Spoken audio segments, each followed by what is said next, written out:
मंगलाय तुम्हारी सर्वमंगल मांगल्ये शिवे सार्थके शरणं गौरी नारायणी नमस्ते। तब आओ भाई साहब लोगों, आप लोग किस जगह छी? ये वीडियो देखा आपने? यह वीडियो आजकल सोशल मीडिया पर बहुत वायरल है। इस वीडियो में पंडा अपने यमजान को नदी के किनारे पिंडदान कराते हुए दिखाई दे रहा है।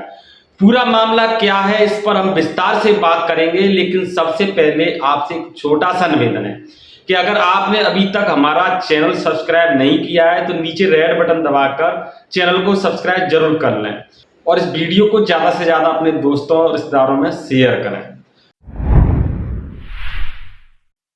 नमस्कार, मैं ब्रजमोहन और आप देख रहे हैं न्यूज 22। साथियों, हम सबसे पहले आपको एक सूचना दे दें।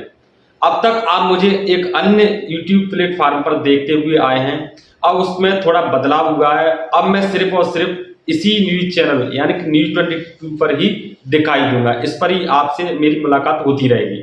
साथ ही एक और सूचना देते हैं, किन्हीं कारणों के चलते इस चैनल का नाम बदलकर यानी कि बहुजन खबर को न्यूज 22 कर दिया गया है। अब मेरी और आपकी मुलाकात इस चैनल पर आपसे हमेशा होती रहेगी और दिन भर की सभी बड़ी खबरें, देश विदेश की खबरें, बहुजन समाज से जुड़ी हुई मुद्दों को, दलित समाज से, आदिवासी समाज से, तमाम वो खबरें जो मेन स्ट्रीम मीडिया नहीं दिखाती है, मनोवादी मीडिया नहीं दिखाती है, गोदी मीडिया नहीं दिखाती है, उन खबरों को हम प्राथमिकता से आपके सामने जरूर लाएंगे। अब बात करते हैं साथियों सीधे मुद्दे की। अमूमन हमारे देश की यह परंपरा है कि हमारे देश के अधिकतर लोगों का दिमाग कुछ जाति विशेष के लोगों के यहाँ गिरवी रखा हुआ है। गिरवी का मतलब होता है, आप जानते होंगे, किसी धन्ना सेठ या महाजन या साहूकार से जब कोई कर्ज के रूप में नगद रुपए जमान लेता है तो जमानत के तौर पर अपना कुछ कीमती सामान उस धन्ना सेठ या साहूकार के यहाँ पर रखता है, उसी को हम गिरवी कहते हैं। ठीक इसी प्रकार से हमारे देश की अधिकतर आबादी अपने दिमाग को गिरवी कुछ जाति विशेष के लोगों के यहाँ पर रख चुकी है। लेकिन आश्चर्य तो इस बात का है और साथ भी हैरानी भी है कि भारत की अधिकतर आबादी अपने शरीर का सबसे कीमती हिस्सा ही कुछ विशेष जाति के लोगों के यहाँ गिरवी रख चुके हैं। हैरानी की बात और तब मजबूत हो जाती है जब अक्सर हम 1000-2000 की चीज किसी साहूकार के पास रखते हैं तो उसके बदले में नगद रुपए साहूकार से ले लेते हैं। लेकिन हमारा देश तो महान है, हमारे देश को महान यूं ही नहीं कहा जाता। सोचिए, देश की करोड़ों आबादी अपने दिमाग को ढोंगी, पाखंडी और दिन रात अंधविश्वास का प्रचार प्रसार करने वाले तथा कथित ऊंची जात वाले पंडितों के यहाँ अपना दिमाग गिरवी रखने के बदले में कुछ भी नहीं ले पाते हैं, उल्टा अपना गमा देते हैं। क्योंकि जब इंसान के पास दिमाग ही नहीं होगा सोचने समझने के लिए तो वह अपने आप का भला बुरा कैसे समझ पाएगा, वह अपना भला बुरा समझने में सक्षम नहीं होता है। इसी बात को दलित बहुजन शूद्रों में शिक्षा की ज्योत जलाने वाले महामानव ज्योतिराव फुले बहुत पहले कह चुके हैं। उन्होंने कहा कि विद्या बिना मति गई, मति बिना नीति गई, नीति बिना गति गई, गत बिना वित्त गया, वित्त बिना शुद्ध गई। ये सारे अनर्थ सिर्फ और सिर्फ एक बड़ी मुख्य वजह के कारण हुए हैं और वो कारण है विद्या, शिक्षा का अभाव। क्योंकि सबसे पहले भारतीय समाज से इस देश पर आक्रमणकारी आर्यों ने विद्या यानी कि शिक्षा के अधिकार को छीना। अब जब कोई व्यक्ति शिक्षित ही नहीं होगा तो उसका दिमाग डेवलप नहीं हो पाएगा। व्यक्ति के पास मत नहीं है, अच्छा दिमाग नहीं है, अच्छे विचार नहीं है, वो सोच नहीं सकता, अपना और अपने परिवार का, अपने आने वाली पीढ़ी का भला बुरा नहीं समझ सकता, तो निश्चित तौर पर ऐसे व्यक्ति की आर्थिक गतिविधियां भी रुक जाती हैं। और जब व्यक्ति की गति रुक गई तो वित्त आने के सभी द्वार बंद हो गए। जब इंसान के पास वित्त नहीं रहा तो अपनी खुद की सुध भी भूल गया, वह अपने जीवन का उद्देश्य भूल गया, वह यह भूल गया कि हम कौन हैं, हमारे पूर्वजों का इतिहास क्या है, इस देश का इतिहास क्या था। यह पूरी बात मैंने आपके सामने क्यों रखी, इस वीडियो को एक बार और दोबारा सुनिए, सब कुछ समझ में आ जाएगा। ओ मंगल भगवान विष्णु मंगलम कलजा मंगलम पुंडरीकाक्ष मंगलाय तुम्हारी सर्वमंगल मांगल्ये शिवे सार्थके शरणं गौरी नारायणी नमस्ते। तब आओ भाई साहब लोगों, आप लोग किस जगह छी? किस जगह इधर आओ, कहाँ के हो? अरे मैं तुम्हारा पंडित जी हूँ, जिस शिक्षा के अभाव के कारण दलित, आदिवासी और पिछड़े आर्थिक रूप से कितने कमजोर हो गए हैं, जो उनके लिए 2 वक्त की रोटी खाना नसीब नहीं हो रही है।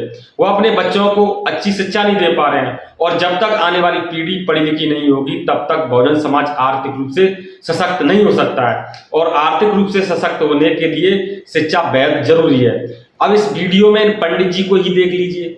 वीडियो में वह कैसे मंत्र उच्चारण के दौरान ही, बल्कि मंत्रों का उच्चारण पूरा होने से पहले ही वह अन्य ग्राहक को ढूंढने लगता है। ब्राह्मण बिना किसी संदेह के मंत्र उच्चारण बंद कर देता है, अपने ग्राहक को फंसाने की कोशिश करने लगता है।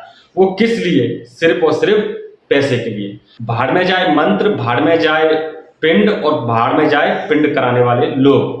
तो वहीं दूसरी तरफ हमारे समाज को देखिए, बहुजन समाज के लोग अपने बच्चों की पढ़ाई लिखाई में ध्यान न देकर तमाम तरह के आडंबर, अंधविश्वास और पाखंड को पीढ़ी दर पीढ़ी ढोने की होड़ में लगा हुआ है। इसीलिए मैं कहता हूं भाई, अब तो सुधर जाओ, इस वीडियो से कुछ तो सीखो। इस दुनिया में ईश्वर, स्वर्ग, नरक नाम की कोई चीज नहीं है, क्योंकि अगर ऐसा होता तो पंडित जी को कम से कम उस ईश्वर का डर तो जरूर रहता। और ये पंडित जी मंत्र को बीच में अधूरा छोड़कर नहीं भागते और वो डरते कि भगवान मुझे नरक दे देगा, लेकिन पंडित जी अच्छी तरीके से जानते हैं कि इस दुनिया में कुछ नहीं है, जो कुछ है वो सिर्फ धंधा है, पैसा है। धंधा करने से ही बीवी बच्चे और माँ बाप के 2 वक्त की रोटी नसीब होगी। किसी मंदिर मस्जिद में जाकर के फरियाद करने से कोई ईश्वर अल्लाह घर में भोजन नहीं दे पाएगा, बल्कि उसके लिए खुद को मेहनत करनी होगी। इसलिए मेरा भी आप सभी लोगों से कहना है कि तमाम प्रकार के आडंबर, अंधविश्वास और पाखंड को छोड़कर अपने बच्चों को अच्छी शिक्षा दिलाओ। और अगर आप मेहनत मजदूरी करते हैं तो कम से कम सिर्फ मजबूरी के समय में, सिर्फ मजबूरी में आप मेहनत मजदूरी करें, अन्यथा आप अपने बिजनेस की ओर आगे बढ़ें, अपना बिजनेस खोलें, तभी आपका और आपके परिवार का भविष्य उज्जवल होगा। नहीं तो इन पंडित जी की तरह कोई 5वीं फेल आम नागरिक भी आपको ऐसे ही बेवकूफ बनाता रहेगा।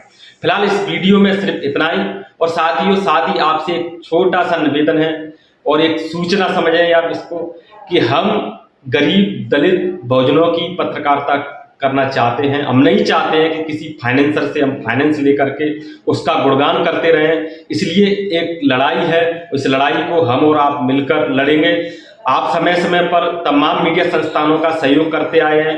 देश बदल रहा है, हमारे समाज के लोग भी काफ़ी जागरूक हैं। इसलिए आपसे मेरी हमेशा एक अपेक्षा रहेगी, कुछ दिनों के लिए, हमेशा नहीं, मैं आपको बता दूं, कुछ समय के लिए, जब तक हम स्ट्रगल कर रहे हैं 2-3 महीने के लिए, आप हमें थोड़ा थोड़ा आर्थिक सहयोग करते रहें।